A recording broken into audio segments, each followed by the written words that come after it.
Welcome to another episode of Culture Cast with Dustin Homan.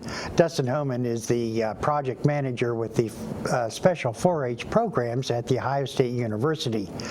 He talks with Avonna Boysel, she's a student with the University of Toledo, about her 4-H trip to Japan. So stay tuned.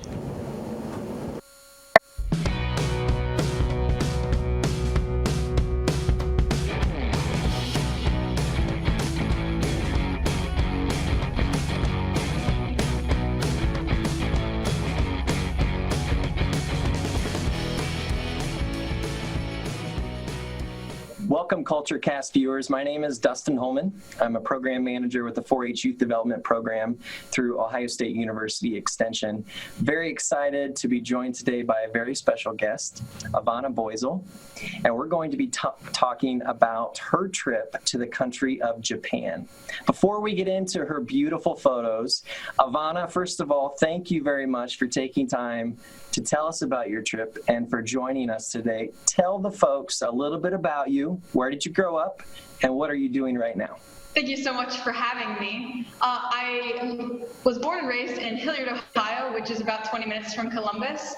And fun fact, I've been very involved in 4-H ever since I was 9 years old, and I've been showing sheep and horses and goats and rabbits and all of the market animals and living my life, and I love it. And right now I'm currently at the University of Toledo studying business, sales and marketing to be specific. And a little fun fact that 4-H actually shaped my decision to study sales and marketing, because when I was younger I would take my flyers of my animals and me and go to local businesses and ask them if they would be interested in buying my animal. And just doing that over the years really warmed me up and excited me to do it, and I really looked forward to it every year I had a market animal, and that made me want to take it into my business life and study it.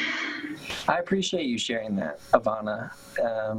I think for some people there's a stereotype that being in 4-H leads to a career in agriculture, and while we hope for that sometimes and that we do need that, 4-H is for everyone. And I appreciate you sharing that story, that even though you're not in an agriculture major, being involved with agriculture and specifically 4-H projects help to decide where you are right now. So as you can see, Avonna is joining us virtually. She so graciously joined us from Toledo. I'm in Columbus, and wherever you are across the state, the nation, the world, we're about to learn a little bit about Japan. As you can see here on the screen, this is a map of the islands of Japan. Most of us could pick these islands out on a map near the countries of Russia and China. The capital city of Japan is Tokyo, and I'd like to share just a few facts with our viewers to help them better understand a little bit about this country and its people. So Japan was relatively isolated between the 1600s and the 1800s, and because of that they really developed their own culture, and it really flowered, and you're going to see that in some of Avonna's photos that we will share with you here very shortly. The population is about 1/3 that of the United States, so it's about 126 million. However, the island is about the size of California, so imagine taking 1/3 of the U.S. population and squeezing it into the state of California. It's a highly populated area, especially in the urban areas, and we'll see a photo from one of those cities that Avonna visited as well. I always like to show the flag as part of Culture Cast. Japan is probably one of the most simple yet recognizable flags. This that you see here represents the rising sun, and Japan is called the land of the rising sun. So without further ado, let's jump into this. Avonna, first of all, tell the viewers, of all the countries in the world, why Japan? So I picked Japan because when I was younger, around 4 or 5, I had an exchange student from Japan come to my house in America. And just that entire experience of being with her and seeing how she lived and her reactions to certain foods and places that we went really from a young age inspired me to want to go see that and want to go be a part of that. And so when I had the opportunity to travel abroad, because my mom and I were like talking late one night, and she was like, do you want to travel abroad? And I started crying because I was so excited. And I was like, yes, I want to travel abroad. And so I started looking into places I wanted to go. And I was like, well, the girl who came to exchange with us, she lives in Japan. I want to go to Japan and see what she experienced. And so I looked into places, and 4-H had this beautiful exchange program to Japan for 1 or 2 months. And I was like, I want to go for 2 months. I want to be a part of it. I want to like live every day for 2 months fully immersed in the culture. And so I put in my application, and took me to a beautiful place. And we're going to see that through some of these photos. And so you can see here, Avonna is proudly displaying her 4-H logo on her shirt. And we're going to talk about some of the opportunities that are available to current 4-H members through our programs to travel abroad here towards the end. But before we get there, tell us about the people in this photo. Of course. So when I went to Japan, the first month I was in Tokyo and took language classes. And the second month I was in Kyoto. And this is my Kyoto grandparents. In the bowls in front of us, we have soba noodles that we made together from scratch. And soba noodles are a very common noodle that's eaten in Japan. And that's just us like having a good time right after we made them. And is she holding your like sister pet here? That's just a stuffed animal that my host sister grew up with, and she put it in the picture to like just think of her. As a remembrance. Yeah, I like that. All right, so this was the little guy that we see here was another one of the member of the families that you stayed with. So tell us about him, and what are you doing in this photo? So that's a picture of me and my host brother. He was 5 years old. And right next to me is another girl who went to Japan with me. We are eating watermelon, which is a summertime game. It's like a piñata, but you put on a blindfold, they spin you around, and you take a stick and you beat a watermelon. And it's like a refreshing treat afterwards. Instead of candy, you eat watermelon. And it's much more healthy for you. Yeah. It's just a sweet, and it was a lot of fun. And it was really unique because normally we hit piñatas, and normally they're up in the sky, but like it was a watermelon, you're hitting it on the ground. It was so much fun. And was this the family from Tokyo? Or? Tokyo, yeah. Okay. And this was one of your other, I guess you say your host sister? Is that the correct thing to say? Okay, so tell us about her, and then also what do we see in the background? So in the background, you're looking at an ancient castle from old times. Kyoto, so that's my host sister from Kyoto. So in Kyoto, the temples, they have a lot of temples and shrines, and they're very ancient. And so it was a lot different from Tokyo, because when I came from Tokyo, everything was like super new age and super like, look at these really tall buildings and these really cool like skylines. And then you get to Kyoto and you're like ancient temples, ancient gardens, ancient like shrines. And like, it's a lot more like, feels a lot more holy type. And when I think of islands, I always think of them as being like flat. Yeah. But this, I mean, you see a little bit of terrain here. Were there mountains on the island? Yeah, so not everybody, but Japan is home to a beautiful, beautiful mountain called Mount Fuji. And I had the opportunity to go there, but I didn't get any good pictures of it because the day I went there, it was a very cloudy day. And so Mount Fuji was relatively covered with clouds because it's so tall. Is that a volcano? I believe it is an ancient volcano, yes. Okay, yeah, I thought there was some active volcanoes and dormant ones in that area as well. Okay, so let's talk about the language. Very unique, very different than English. How did you prepare to have conversations while you were there? So I studied up on the language a little bit before I went. I had some like books on tape that like played the Japanese, like here's how you say this, here's how you say that. And so I had a little base before I went, but I couldn't read it and I couldn't really understand it because like it's a lot harder, it's a lot easier to like listen to it and then like instead of like being immersed in the culture. Mm-hmm. And so like when I went there, we had a language course for a month in Tokyo. So like every day we went to class, we took the train by ourselves and we went and had class and had lunch. And so the classes were divided by two different rooms. One room was for the beginners and who are just started to speak, and then the other room was for people who kind of knew a little bit about the language, maybe maybe took a class in high school, took a class in college type thing. And so I was put into the class that had a little bit more experience because I had done a little studying beforehand, but I couldn't understand the language, so it's not like, I couldn't read the language, so it's not like you won't be like treated bad for like not knowing anything. We both learned at different paces, and we got to learn the same thing, but our material was kind of like sped up, and we got to learn like a little bit more of the spelling and the three alphabets, and so like it was a lot more like faster paced. So the people in Japan, did most of them also speak English? So the younger generation spoke a little bit more. It's considered a second language there, and a lot of the older generation couldn't really speak it. My host mother could not speak it, but some other host families that other kids stayed with could speak very fluently. So it's all just like depends on what you can and can't do. And tell us who's in this photo. So this is my entire class that had language classes. This is us at a very popular shrine in Tokyo. It's called Sensoji in Asakusa, and it's got two ancient like gods, Raijin and Fujin, that protect the shrine. Wow.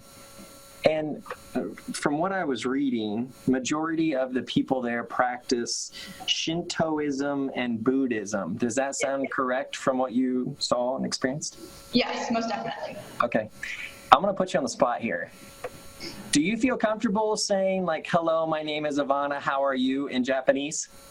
Yes, we did a lot of introduction type things in Japanese to native speakers, and they spoke in English to us, so I can go right ahead. Go for it. こんにちは。私はAvonnaです。アメリカのオハイオから来ました。私の趣味は読書です。よろしくお願いします。I am well. I don't know if you asked how I'm doing, but that's my response. That was incredible.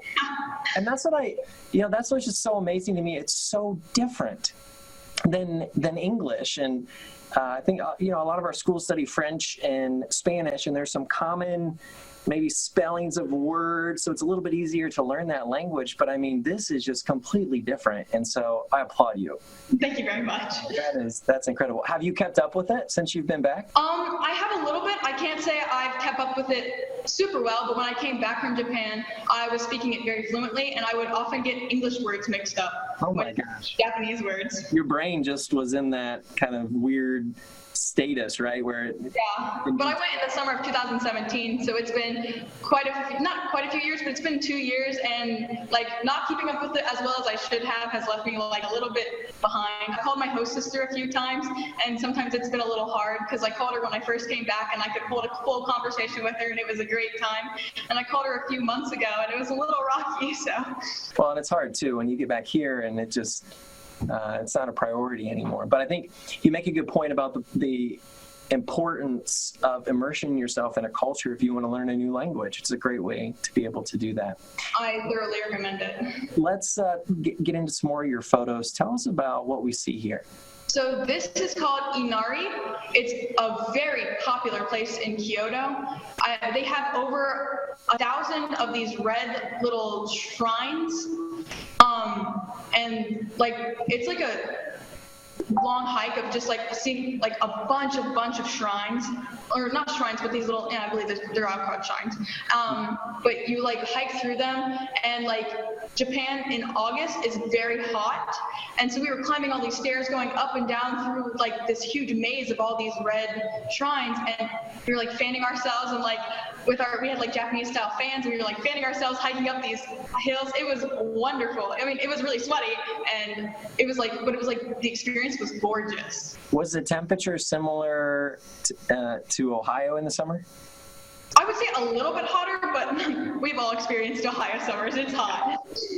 And now, is this shrine connected to one of the religions? I don't know for a fact, but I believe it's for Buddhism. Okay. But like, don't quote me on that. No worries. It's beautiful though. It's gorgeous. Again, picturesque. This looks like something that you would pay hundreds of dollars for to hang in your house. But tell us, you took it. Tell us about what we're seeing here. So this is called Phoenix Hall. It's another beautiful tourist spot in Kyoto, and it's actually featured on one of the Japanese coins. It's right on the back. So it's like seeing the White House. It's gorgeous. And you said it was called Phoenix Hall. Is there any, Yes. do you know any kind of background or story on the name? So I believe if you can see right on the top of the tower, they have like a golden thing shining on top. That is a phoenix. Like I believe it burned down once, and like they rebuilt it, and they have like another phoenix on top of it. Makes sense. Yeah, and it's very peaceful and serene. When you were around these places, did you feel that you were in kind of a holy or sacred place in terms of it being quiet, or was there a lot of noise and commotion and tourism going on? Well, especially in Kyoto, it was very quiet. It's very like peaceful. The only time it wasn't very quiet was we went during a festival, and there was like a lot of people out and a lot of music and a lot of like unique foods, and it was a lot of fun. But like normally Kyoto is like a very like honorable, like regal type thing. So stark difference, and you mentioned this earlier about how you got to see kind of both the new and the old. So tell us about what we're seeing in this photo.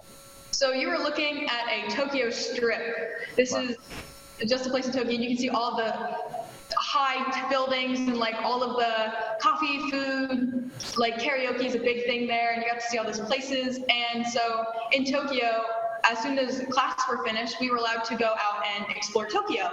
And so like we would finish classes, and then my friends would like tell our host families that we were going out, and we would like go out, and we went to a karaoke place, and we all sang karaoke in Japanese, and it was a lot of fun. In Japanese? Yeah, we sang a few Japanese songs. That's impressive. Fun. Were they like covers of American songs sung in Japanese, or were they, Japanese genre? It was a mix of both. So we had English ones that we could sing. We had a mix of English, Japanese, like some of it would be in Japanese, some of it would be like with little Japanese subtitles in English. Yeah, and then we had like full Japanese, and it was a lot of fun. As you're talking, I'm caught in the corner of my right eye, in the corner of the right screen here. It looks like a 7-Eleven colors and logos. It is a 7-Eleven. So were there American businesses there? Yes, they were. 7-Eleven is like on every street corner. There's so much 7-Eleven there. But they didn't call it 7-Eleven. They called it 7 and I Holdings. 7 I Holdings. Yes, but it was just like a 7-Eleven. Okay. So we were allowed to eat lunch during class. We would like go out, we'd have a break, we'd go out and go get food. And 7-Eleven had the best food I have ever had. It was so good. Like the best American food in Japan, or did it have Japanese? Japanese dishes, like they were prepared at 7-Eleven every day, and you would go there and you could get like this like chicken that was cooked beautifully. You could get like bento box meals, like lunches, and they would like heat it up for you. You could get like really sweet ice creams, and like they had a million different coffees to choose from. I have never seen a convenience store as beautiful as the 7-Elevens in Japan. That's what I'm just envisioning, the ones here, and like you walk in and there's hot dogs rolling on the little, things, and this just sounds very different. It was amazing. I wish I would have taken pictures inside. So we talked a little bit about the architecture, and as I mentioned earlier, Japanese culture is very unique, and especially in terms of the dress as well. So tell us about what you're wearing and why. So I'm wearing a kimono, which is a like outfit for like holidays or like celebrations, and I'm wearing one for the Star Festival that was during July in Tokyo. So you'd write a wish. I believe it was called tatabana. You would write a wish on something, and you'd hang it on a bamboo tree at a shrine, and the wish would come true over the year. Wow. So would you say, is that similar to the way that we would pitch a penny in a well? Yes, I would say. Okay. And did you get to take this home? Not this one, because it was very expensive. Kimonos are very, very expensive, but when I went to my host family in Kyoto, I got to bring a kimono home. Wow. Oops. All right, so the part that I'm most excited about, the food, and you've got quite a few photos, which I'm excited to get through. So let's walk through each of these. First of all, tell us what it is, and then secondly, I'd like you to tell us, kind of give us a rating, like how would you review this food? Okay, so when you go to Japan, you see all these like thin people and you're like, oh, they must not eat that much.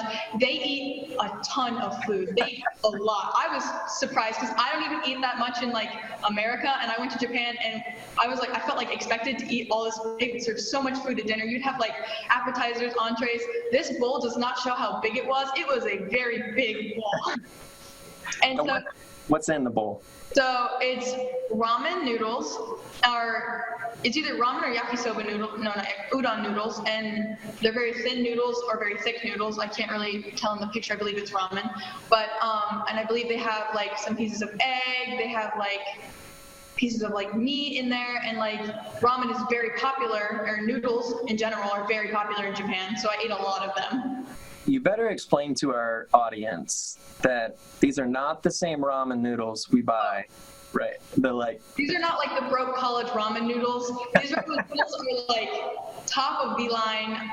There is no ramen noodle in America that could compare to them. Gourmet ramen. So ramen, real quick, ramen in like Japan, they have like a museum for it, and that's where I was eating ramen at a ramen noodle museum. This photo here? Yes. Okay. And then this makes my mouth water. Tell me about this. This is sashimi.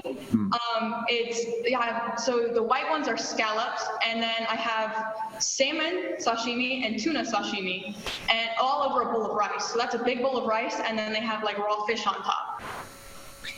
How did you do with the chopsticks? I was pretty good at it, not to toot my own horn. No, go for it. That's, I asked. And how would you rate this bowl? Is it something you would get again? Oh, in a heartbeat. It was like 10 out of 10, the best fish I have ever had. And what's the dipping sauce?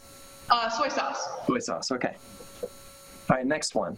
So this is also a bowl of fish. It's a bowl of tuna, and it's like raw fish over rice, and it's like seasoned, kind of a little, not like super seasoned because it wasn't cooked, but it was like delicious. And like some people are like a little hesitant on eating raw fish, but like once you have it, it's amazing. Well, and I would think too that in a culture like this where you're getting, it's widely available.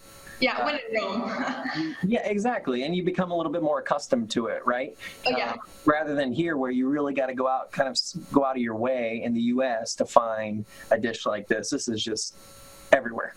Yeah. Now, with these kind of dishes, were these things that you would go into a restaurant and sit down? Was it street food? I mean, how did you kind of eat these dishes? It was kind of a mix of street food. Where I went for this picture, it was like a hole-in-the-wall type place, and you went in and you sat down at like a bar type thing, and they would like cut and prepare the fish in front of you. Not really in front of you, but like off to the side. You could see them doing everything, and then they would just like hand the bowl of raw fish and rice to you, and it was very unique. You had your dinner.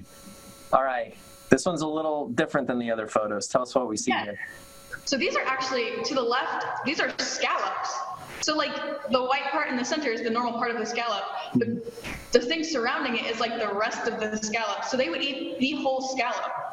Huh. I didn't even know that was an option or that was a part of the scallop. I didn't even know either. And then I got there and I was like, what are these? And they're like, they're scallops. And I was like, oh, okay.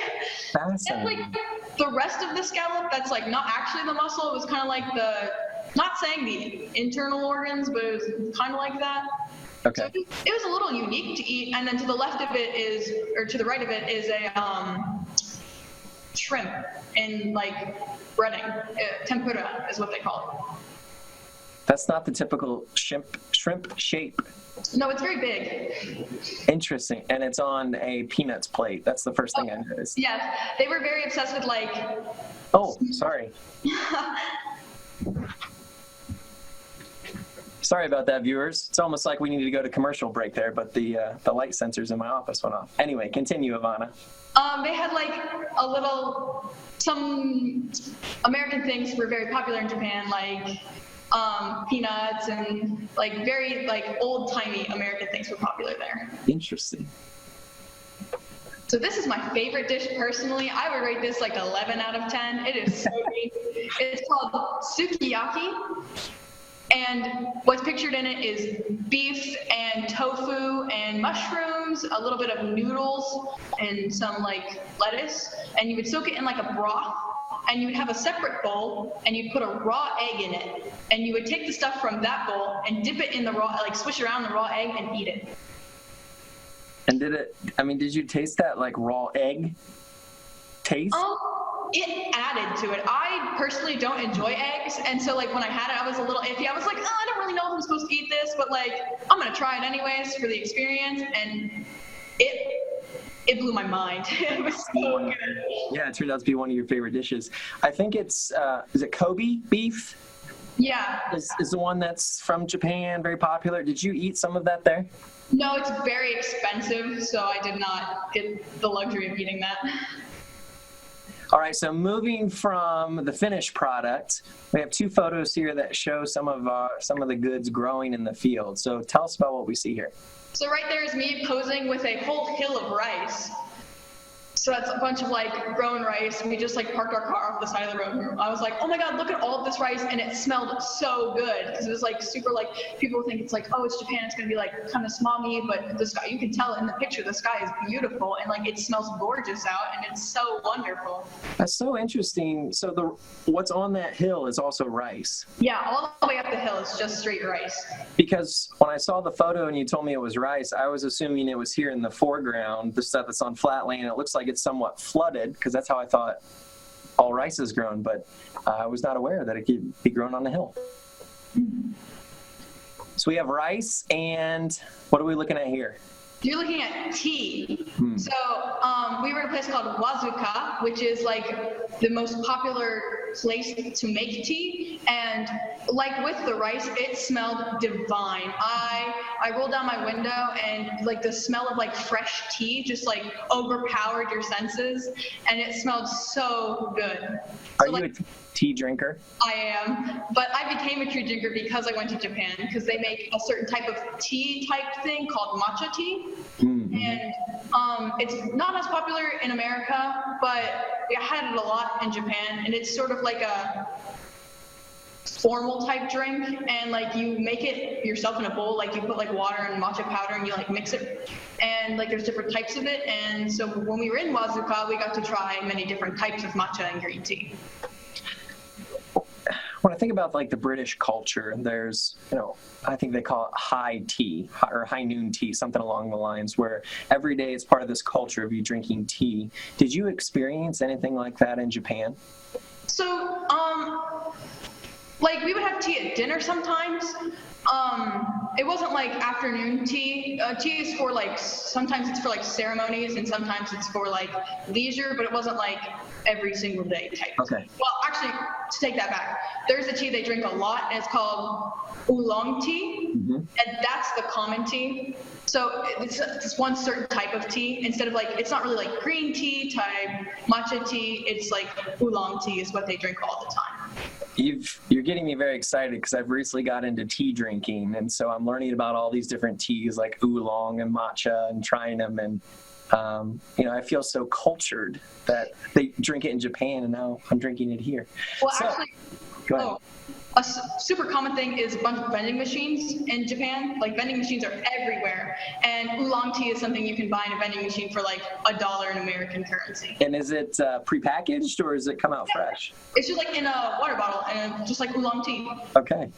All right. So I'm looking at this photo, and I'm like, oh, animals. Tell us about the animals that you saw there. How are they similar, different to the U.S.? So in this picture, I didn't really see too many animals, but there's this place in Japan called Nara, and this is Nara Park, and they have over, I would say about 300 to 400 plus wild deer, and you can feed them like crackers, and they'll like bow to you if you bow to them. And like there's so these are all does, of course, but they have like bucks with like brilliant antlers, and especially in Nara, deer were considered sacred, and so the population of deer there has like skyrocketed, and like a lot of people, it was very like packed with people trying to feed the deer and see the deer. And we're going to fast forward here due to our time. Avonna, tell folks, if they want to learn a little bit more and also see a little bit more, where they might be able to do that. So when I returned from Japan, I made a film about my experience. It's about 7.5 minutes, and it covers everything I saw my first and second month in Japan. I have a lot of videos and a lot of pictures of me and my class that I learned with, and my host sister, and from both Kyoto and Tokyo, and it just fully covers everything of my experience there. Yeah, it's a great photo. You got 562 views. That's impressive. I've had a few people on there message me that they were, because they saw this video, they were like a little bit more calm about going, and they were excited to go experience their own thing.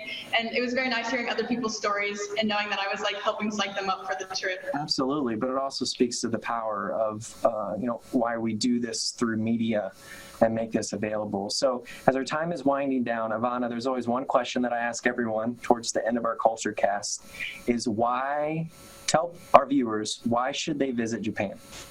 You should visit Japan because it's a world of difference, but it still feels like home. Like you can go out and see things you never thought you could see. You could experience things you never thought you could experience, but at the end of the day, you have a family that you can go home to and who love you for you. My host family in Japan made me feel so welcome, and so they were so friendly to me and open to me, and having that, being able to experience everything and go home with a family that I loved was everything to me. I couldn't have said it any better myself. Thank you for sharing that. The last thing we want to end on, Avonna and I wanted to share with you some opportunities to travel through the 4-H program. So Avonna went on you said 2-month, correct? Trip to Japan. And that's something that happens each year. You'll see here 2019 destinations. Those applications have already closed, but if you're interested, look forward to the 2020 trips. Those applications will be due towards the end of 2019, and you'll see the website there. To all of our new and returning Culture Cast viewers, thank you for joining us. And although you may not be able to travel far, we hope that these videos are a little glimpse into the wonderful world that we live in. Until next time.